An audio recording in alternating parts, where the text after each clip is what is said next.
This is a Teja News Television broadcast. Kurnool జిల్లా హోళగుంద గ్రామంలో మహాత్మా జ్యోతిరావు పూలే 200వ జయంతిని శనివారం ఘనంగా నిర్వహించారు. గ్రామ చరిత్రలోని మొదటిసారిగా బస్టాండ్ లో నిర్వహించిన ఈ కార్యక్రమంలో SC, ST, GV, BC, minority నాయకులు పెద్ద ఎత్తున పాల్గొన్నారు. ఈ సందర్భంగా పూలే చిత్రపటానికి పూలమాలలు వేసి నివాళులర్పిస్తూ జోహార్ మహాత్మా జ్యోతిరావు పూలే అంటూ నినాదాలు చేశారు.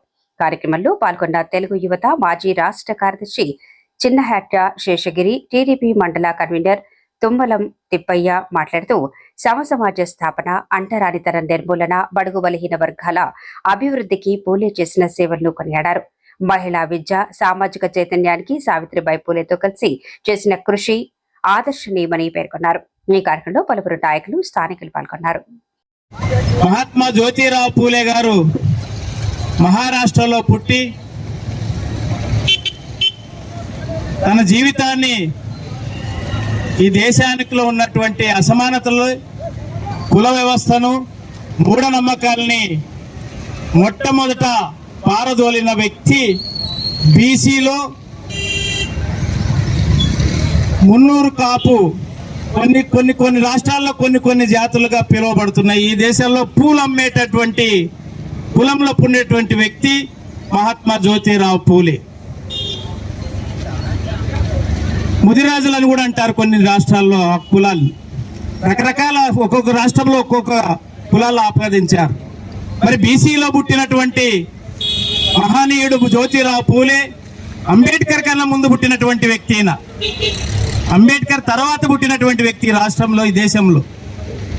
అంబేద్కర్ ఒకప్పుడు మహాత్మా జ్యోతిరావు గారిని కూడా నా గురువుగా భావించానని చెప్పేసి ఈరోజు ఈ దేశంలో చెప్పారో అన్నటువంటి దాన్ని తెలుసుకుంటే తప్ప మనకి తెలియదు. కాబట్టి ఈ చరిత్రలు తెలుసుకోవాలన్నటువంటి ఉద్దేశంతోనే ప్రతిసారి మేము కేవలం మా వరకే ఈ జయంతిని చేసుకున్నటువంటి వాళ్ళం.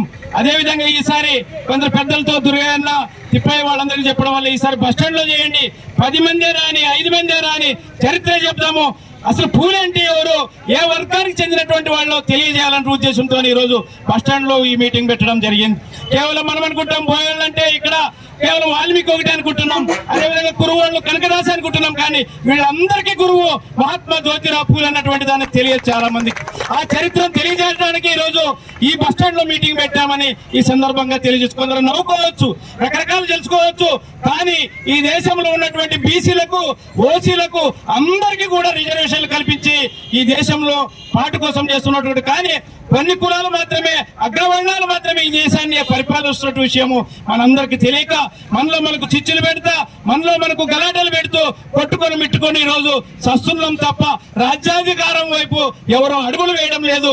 ఆ కోసం మీరందరూ ఒకతాటిగా రావాలనేటువంటి ఉద్దేశంతోనే కేవలము ఇలాంటి సభలు, సంస్కరణలు చేయాలని సందర్భంగా కోరుతా ఉన్నాను.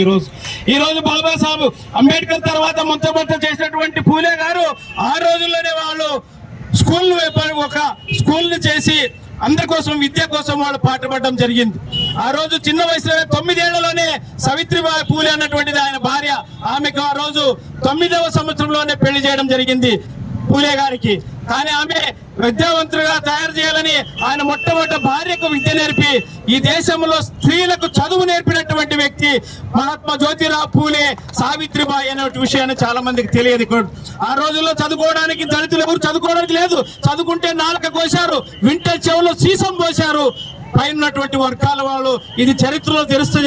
ఇది నేను చెప్పిన మాటలు కాదు, ఈ రోజు చరిత్రలో చెప్పినటువంటి విషయాలని చెప్తున్నాను. ఈరోజు చాలా విషయాలు మమ్మల్ని ముట్టబెట్టి మోసంతో ఈరోజు ఈ దేశాన్ని ఉన్నత వర్గాలే పాలిస్తున్నాయి. కానీ బీసీలు ఎవరన్నా, ఒక కుమ్మరి గాని, ఒక బోయ గాని, ఒక కురువ గాని, వడ్డే గాని, సాలె గాని, మంగళ గాని ఎవరన్నా ఈ రోజు ముఖ్యమంత్రి అయ్యారా, ప్రధానమంత్రి అయ్యారా, మీరు ఆలోచన చేయండి అని సందర్భంగా అడుగుతున్నాను.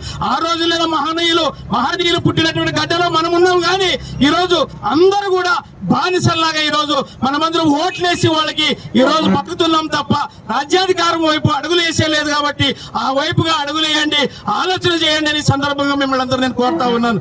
ఎందుకు ఈ విధంగా ఎలక్షన్ గురించి మాట్లాడుతున్నారా, ఓట్ల గురించి మాట్లాడుతున్నారని చాలా మంది క్వశ్చన్లు వేసుకోవచ్చు. కానీ చరిత్ర ఇది, వాస్తవాలు తెలుసుకోండి, పుస్తకాలు చదవండి, పిల్లలు చదివించండి, జ్ఞానం వైపు నడిపించండి అని మీకు అందరికీ తెలియజేయాలనే ఉద్దేశంతో ఈ రోజు నేను ఈ కార్యక్రమంలో ముందు భాగంగా ఉన్నాను. కాబట్టి ఈ కార్యక్రమంకు వచ్చినటువంటి మీకు అందరికీ మరొక్కసారి పేరు పేరున కెరియర్ చేస్తూ ఈ అవకాశం ఇచ్చిన మీకు అందరికీ ధన్యవాదాలు తెలుసుకున్నాను. జై. జడ్జి ఎవరైతే ఉన్నారో, సరే నేనేం కావాలని చేయలేదయ్యా, ఎవరు మహాత్మా జ్యోతిరావు పూలే, నేనేం కావాలని పెళ్లిళ్ళు చేయలేదు. పెళ్లి పిల్ల పెళ్లి పిల్లోడు వాళ్ళ ఇష్టపూర్వకంగా వచ్చి మాకు పెళ్లి చేయండి, మాకు అటువంటి పెళ్లి అవసరం లేదు, కేవలం మేము ఖర్చు తగ్గించుకొని ఆర్థికంగా మా కుటుంబాన్ని మేము నిలదొక్కుంటాం అనేటువంటి ఉద్దేశంతో ఆనాడు వాళ్ళు వచ్చి మాకు కోరుకున్నారు కాబట్టి నేను పెళ్లి చేశాను. ఆ కావాలంటే మీరు వాళ్ళని అడగండి అంటే జడ్జి గారు కూడా వాళ్ళని అడగడం జరిగింది.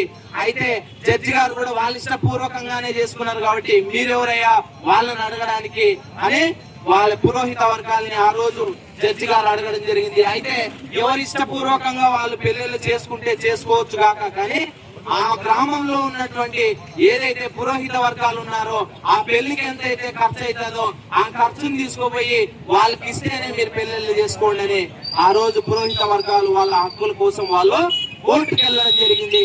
ఆ రోజు జడ్జి గారు కూడా కరెక్టే కదా, మీ ఇష్టం వచ్చినట్లుగా మీరు పెళ్లి చేసుకోండి, కానీ